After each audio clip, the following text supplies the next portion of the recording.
Et ensuite, on passe à DCP. Et ici, ben, qu'est-ce qu'on a? On a différents trucs à remplir et on va voir ensemble à quoi ça ressemble. Alors, pour l'instant, je vais garder le nom pour la fin. Parce que ça va être tributaire de connaissances qu'on va acquérir en remplissant le reste. Donc je vais simplement décocher ça. Et ensuite, on va voir tout ce qu'on peut changer là-dedans. Donc dans DCP, alors quel est le type de contenu? Bah, là, il y a plusieurs différentes façons d'indiquer à votre projectionniste préféré ce que vous êtes en train d'envoyer. Donc par exemple, feature, ça veut dire que c'est un long métrage, feature film. Short, c'est un court. Trailer, c'est une bande-annonce. Test, c'est simplement si vous voulez balancer une photo ou un truc pour tester les couleurs de votre, votre écran. Euh, Transitional, c'est pour faire juste un petit carton, par exemple, je sais pas, prochainement, qui dure pas longtemps. Parfois même, on s'en sert pour juste faire une image. Si par exemple vous entrez dans un cinéma et qu'il y a une image avec marqué, je sais pas moi, en ce moment dans votre salle vous écoutez tel album de tel artiste, bah, ça sera juste un carton qui sera mis en pause. Donc dans ce cas-là, on met transitional. Donc il en existe plusieurs. Si c'est une série télé, vous pouvez dire qu'il s'agit d'un épisode d'une série. Enfin, il y a plein d'éléments. Celui qui va vous intéresser le plus souvent, ça va être short, puisque vous allez pour la plupart commencer par faire des courts métrages.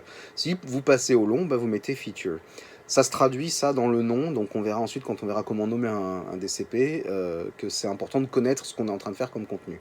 Donc là c'est un court. Ensuite je vais ni le signer ni l'encrypter. Il est possible d'encrypter un DCP, c'est-à-dire de dire je veux l'encrypter et lui assigner une clé, ce qui veut dire que quand vous allez le mettre dans un serveur, il ne pourra pas le lire, sauf si vous lui donnez le code. Ça peut être intéressant et c'est ce que font la plupart des grands studios hollywoodiens. Ils envoient les DCP à l'avance dans les salles pour qu'ils puissent avoir le temps de les ingester plusieurs jours avant la sortie. Mais les cinémas ne reçoivent la clé de cryptage uniquement le jour de la sortie. Comme ça, il n'y a pas en tout cas, il y a beaucoup moins de dangers de piratage et de trucs comme ça. Donc vous aussi, vous pouvez décider que vous voulez encrypter votre DCP. Là, moi, je n'en ai pas du tout l'envie, donc je vais décocher ces deux-là. Nombre de bobines, il n'y a qu'une seule bobine, donc vous laissez single reel. Et ensuite standard. Alors c'est là qu'il y a une petite connaissance de l'histoire des DCP à acquérir. Les premiers DCP qui ont été créés étaient dans un standard qui s'appelait Interop et qui marche encore aujourd'hui, qui existe. Le truc, c'est qu'il a été pensé uniquement pour des films de cinéma diffusés en salle. Donc il y a plein de petits paramètres qui vont pas être possibles. Par exemple, Interop ne supporte pas de diffuser autre chose que 24 images secondes. Il y a plusieurs autres petits détails, mais c'est un des trucs qui a fait que ça coinçait, puisqu'il y a beaucoup de films qui sont tournés en vidéo, donc en Europe en 25 images secondes et aux États-Unis en 30 images secondes, et qui du coup devaient être convertis en 24 pour être diffusés en salle, alors que technologiquement et physiquement pour un humain, rien n'interdit de voir quelque chose projeté en 25 ou en 30. Donc il y a une compagnie américaine de standardisation de vidéos qui a décidé de créer un autre standard de projection de DCP. Et donc ça a donné le standard SMPTE, qui à mon avis à terme est voué à gagner, puisque pourquoi s'embêter à conserver Interop quand SMPTE peut faire exactement la même chose, plus des trucs en plus.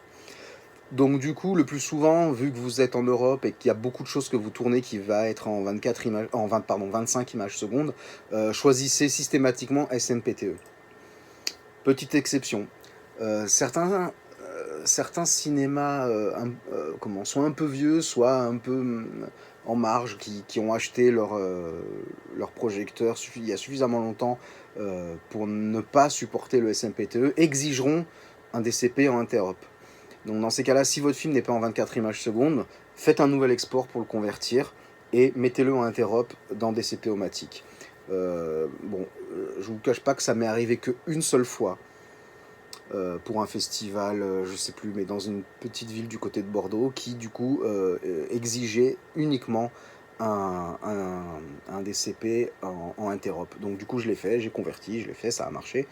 Mais donc voilà, c'est rarissime, mais ça peut exister, donc je vous donne cette nuance-là. Interop est le premier standard qui a été inventé, qui est du coup un peu incomplet, et du coup SMPTE est préférable parce qu'il a plus d'options. Donc le plus souvent, choisissez SMPTE.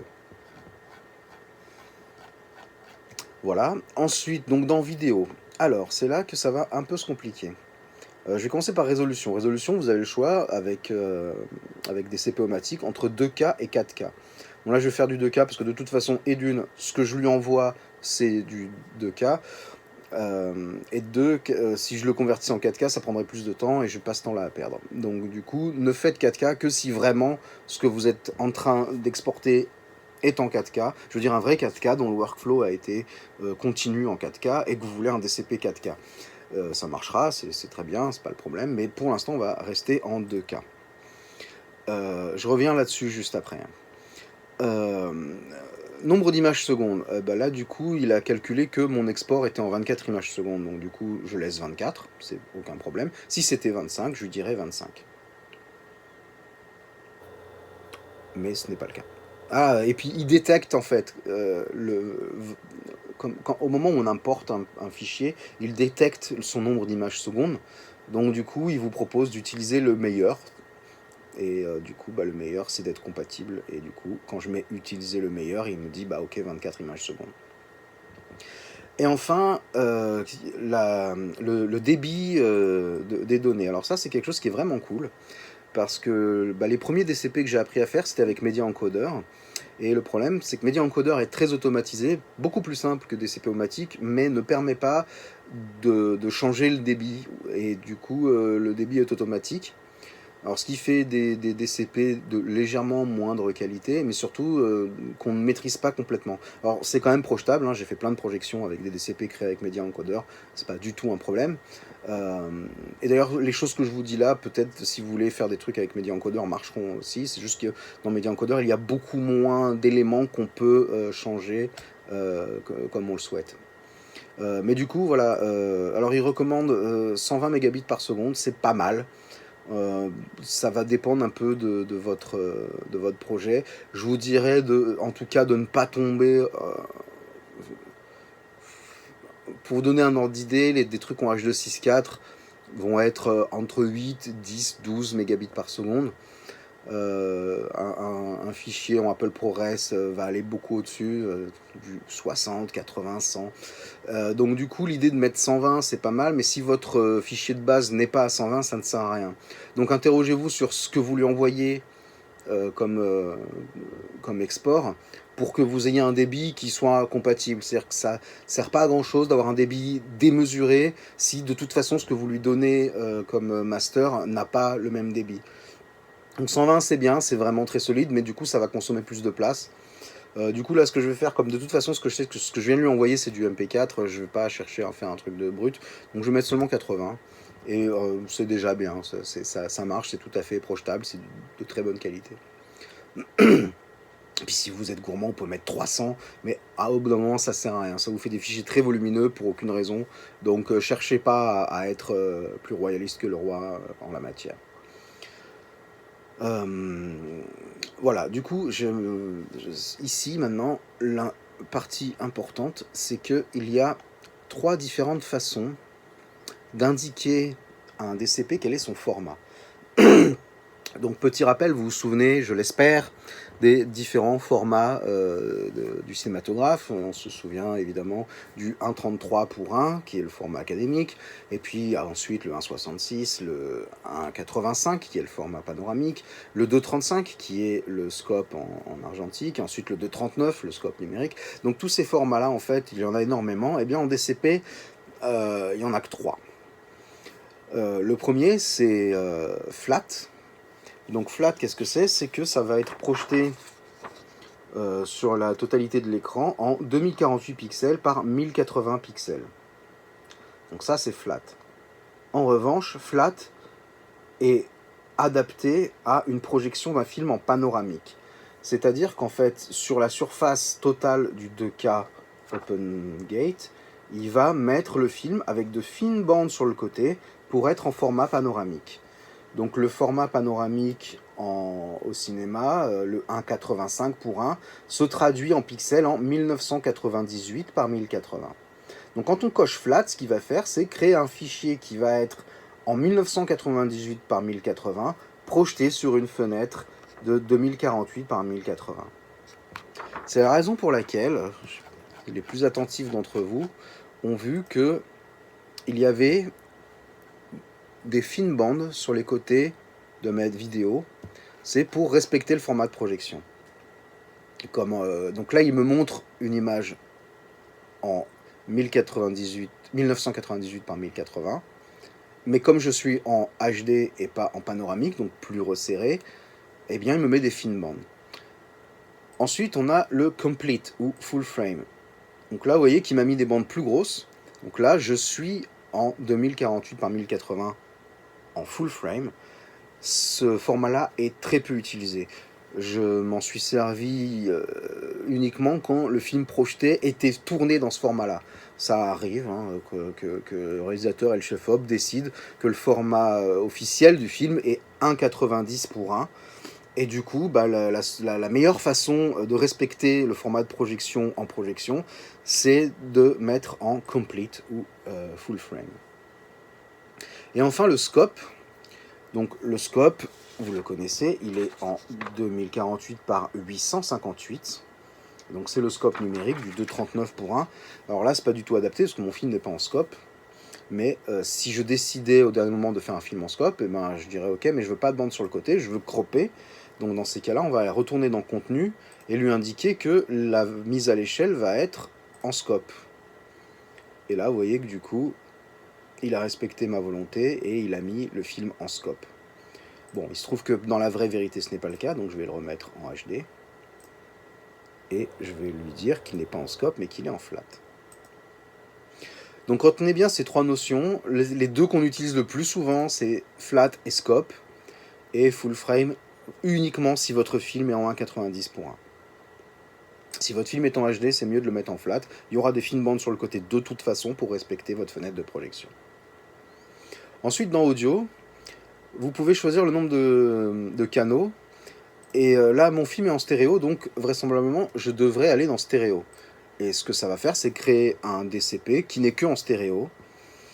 Le problème de ça, c'est que du coup, dans une salle de cinéma, seules les voix de gauche et droite vont être sollicitées. C'est-à-dire que l'enceinte du centre et les surround et le subwoofer ne vont pas du tout émettre de son. Donc ça respecte quand même votre son, mais ce n'est pas forcément le mieux.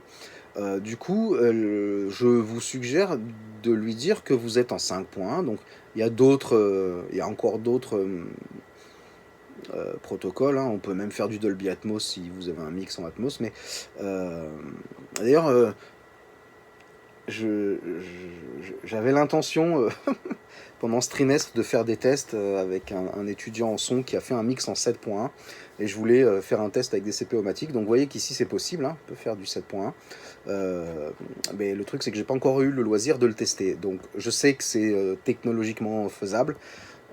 J'ai pas encore pu tester ce genre d'aventure, mais j'ai l'intention de le faire prochainement. Donc, mettez-vous en 5.1 et ensuite vous pouvez indiquer que vous voulez que DCP-O-Matic mixe le film en 5.1 à partir du stéréo. C'est-à-dire qu'en analysant vos waveforms, il va dispatcher un peu comme un Dolby Surround qui est fait à partir d'un Dolby stéréo, c'est-à-dire qu'il analyse vos waveforms et dit les sons qui sont bas, je vais les mettre dans le canal subwoofer, droite et gauche vont être scindés, enfin mélangés pour faire centre, et puis je vais utiliser certaines ondes pour faire les surround.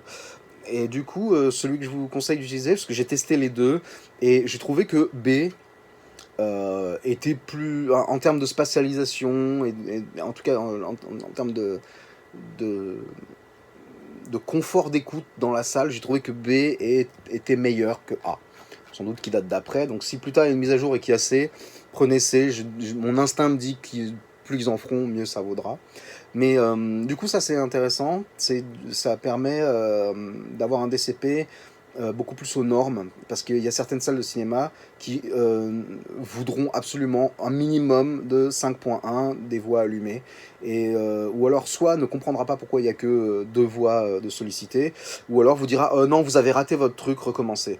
Donc plutôt que d'avoir à recommencer un truc que vous aviez parfaitement réussi, vous pouvez indiquer quand votre film est en stéréo que vous voulez que le logiciel se charge de créer un mix 5 points à partir de votre stéréo. Maintenant, on va apprendre à nommer un DCP. Et là, c'est là que ça se complique. Alors, évidemment, vous pouvez le nommer comme vous voulez et indiquer ensuite que vous voulez utiliser le nom ISDCF. Tac. Donc, quand vous le cochez, vous voyez que ici, il m'a mis des tas de petits trucs incompréhensibles derrière qui formeront le nom. Mais moi, ça ne m'intéresse pas de faire une génération de gens complètement automatisés. Donc, on va voir ensemble comment le nommer et surtout à quoi correspondent tous ces petits segments. Pour ça, je vous invite à retourner sur Internet. Et là, il y a un site, donc isdcf.com, qui se charge de vous indiquer et de vous montrer comment correctement nommer un DCP. Parce qu'effectivement, donc toutes les petites sous-parties derrière sont assez importantes. En tout cas, permettent au projectionniste de, dans un seul coup d'œil, comprendre comment il doit régler son projecteur pour envoyer votre film dans les meilleures conditions.